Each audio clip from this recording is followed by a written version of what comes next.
Welcome to Coruzant Technologies, home of the Digital Executive Podcast. Welcome to the Digital Executive. Today's guest is Alex Zekoff. Alex Zekoff is the co-founder and CEO of Thoughtful, an automation-as-a-service platform whose mission is to enable all organizations to free their workforce of time-consuming processes. Thoughtful creates and manages automated digital workers that supercharge the operations of their customers across all major business functions, including revenue cycle, finance, legal, HR, IT, and beyond. As CEO, his responsibilities include leading the revenue team, helping build a superior go-to-market and growth engine. Alex started his career in technology, consulting at a large multinational aerospace and defense company in 2009. He helped the company develop their enterprise resource planning application and trained users to operate the software. 10 years later, he came back to that same company and helped build software bots, or digital workers as they are called, to operate the ERP program. It was from this experience that he saw the full potential of enabling technologies like robotic process automation, cloud, optical character recognition, OCR, natural language processing, NLP, and AI. These insights led to the inception of Thoughtful. Well, good afternoon, Alex. Welcome to the show. Hey, Brian. How's it going? Absolutely awesome today. Thank you for joining the show. Love it. Love new guests. And I really, even though my background's in tech, I just love talking to people that are entrepreneurs and have that greater passion and insight and inspiration to really take it to the next level. So that's what jazzes me. So thank you again for jumping on. Absolutely. And Alex, we're going to jump right into the questions here. You've got quite the career in tech, business. You're a serial entrepreneur and now the co-founder and CEO of Thoughtful. Could you share with our audience the secret to your career growth and what inspires you? Yeah, absolutely. I think there's many secrets. I'm very fortunate. I think just family, always supporting me, loving me, encouraging me to grow and learn. And I was sort of that kid that tried everything, trumpet, guitar, piano, sports. And I think what that gave me in life was the obsession with learning and iteration and growing.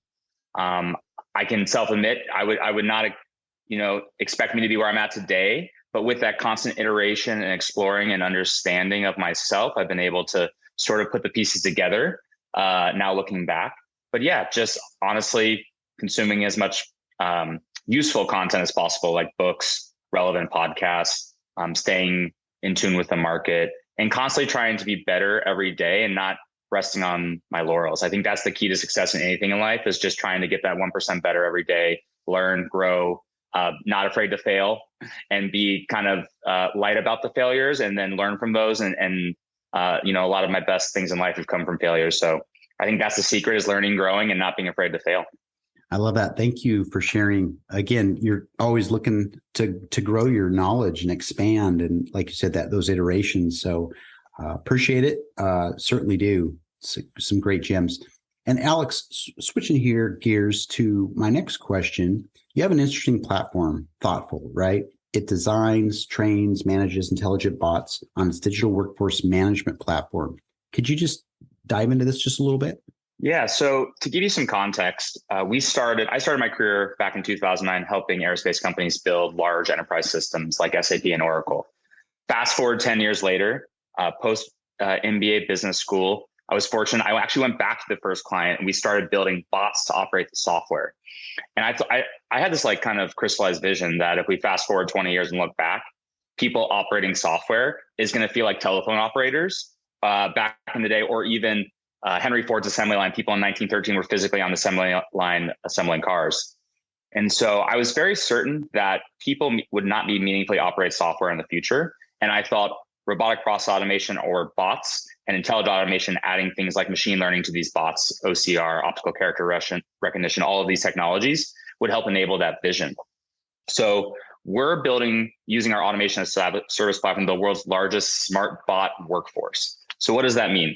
Companies hire our smart bots as digital employees. The technology has now come to the point where a smart bot can replicate a human in entry-level data processing work, such as invoice processing, AR, AP, revenue cycle management, many use cases. We actually have 80 different use cases across 3 different industries live now. And so we keep building these bots, we own them, and then we actually package them up and resell them in industries to help those companies with OpEx reduction, cost savings, all those things. And especially in a market like now, which is sort of not growth focused, but going more to those cost savings, we're seeing an uptick in demand for our smart bots. We've been about this at Thoughtful for 3 years. I've been doing this for about 6. And if you would have asked me, 6 years ago, the technology was not as high success as it is today. We're now leading with our automation as service platform as the best smart bots from a success rate perspective. Companies can actually hire these, and they have reliable digital employees that are doing the work now.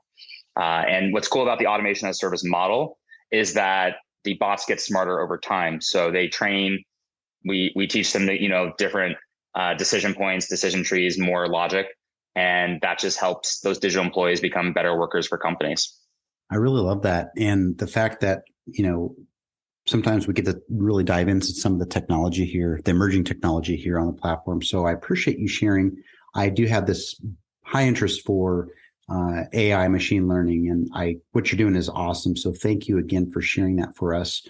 And Alex, you're obviously leveraging some new and emerging tech. We just talked about that, but could you share something specific in that tech stack that you might be able to share with us that may not be proprietary? Yeah, absolutely. So we leverage a lot of our own technology, obviously, but what we would do is to use sort of AI terms, containerize all the technology in the form of a smart bot. So we use some really cutting edge stuff. Python is what we use to code the robotic process automation part. And just for the listeners out there, robotic process automation, meaning anything where a bot isn't going through an API, which is in the backend. It's literally logging in like a human, can see the buttons, can click like a person. Mainly we use that for legacy applications that don't have a lot of APIs. And then we use APIs as well to integrate systems together. We actually add different modules that we've built. OCR, optical character recognition. I like to describe the bots as having sensors, and OCR, the eyes.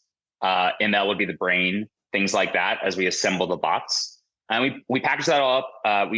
All of our bots, we use cloud technology. We do on-prem, but we also mainly focus on cloud. And we use serverless technology, AWS's Lambda. Why that's important is because we don't want to store customers' data. That's messy compliance, security issues. So we use a serverless technology, which basically means I use the example I use is Men in Black. You press a little button and the bot basically forgets what it just did and destroys all the data. So our smart bots use that technology to operate in our customer systems, do the work, and then they shut down and destroy all the data they needed to operate in those systems. So combining all those technologies is why we call them smart bots now, is because it's many technologies creating the utility as a digital employee.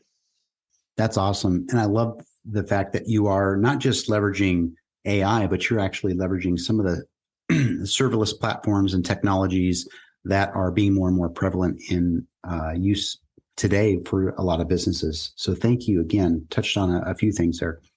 And Alex, last question. Can you share something from your career experience that might be helpful for those looking to grow their career in tech or entrepreneurship?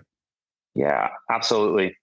I think getting into tech and entrepreneurship can be very easy. I think there's a lot of tech startups out there looking for high skill and high will people. This is how we assess our candidates that want to come work at Thoughtful.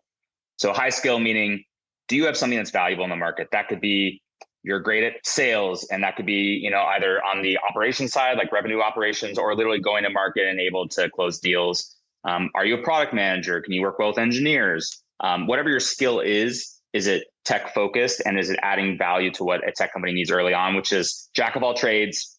People can do a lot. People who can solve problems using first principles thinking. That's typically what we look for. And then the second part of the equation is high will. Tech startups are default dead by nature. They have runways, 2 years, 3 years, sometimes 18 months. And at the end of that, it's a cliff. You either succeed or you don't, depending on hitting certain milestones. And that's a lot of work, especially at a early stage company, seed, series A. High will is what's needed to get to those next milestones. So if anyone's looking to get into tech entrepreneurship, those two vectors of high skill and high will be very, most entrepreneurs, co-founders, people who are hiring managers are looking for those two vectors for people who are going to succeed in an early stage startup. And then on the other side, just from an education perspective, I think myself, what helped me when I went to go get my MBA, I was out in Silicon Valley for 5 years. So having a network in tech helps, whether it be tech founders, venture capitalists, looking at VC's portfolio companies and then picking ones you like, and then figuring out how you can get introductions to those founders is a great strategy if you want to go work in tech. So just being in the scene, really. Now there's lots of scenes. It's not just the Valley, Silicon Valley, Austin, New York, Miami, Chicago, Denver, like LA, all of these emerging tech hubs now, they all have their names like Silicon Beach and all that. So it's important just to like be around the scene and have high skill and high will. And yes, having a network definitely helps like getting those first interviews. Thank you. That's very helpful. And I liked how you kind of married the two with skill and will together, right? It's kind of that marriage, but it's obviously served you well. And we certainly appreciate the nuggets you shared on that. And Alex, it was a pleasure having you on today, and I look forward to speaking with you real soon. Awesome. Thanks, Brian, for the time. Bye for now.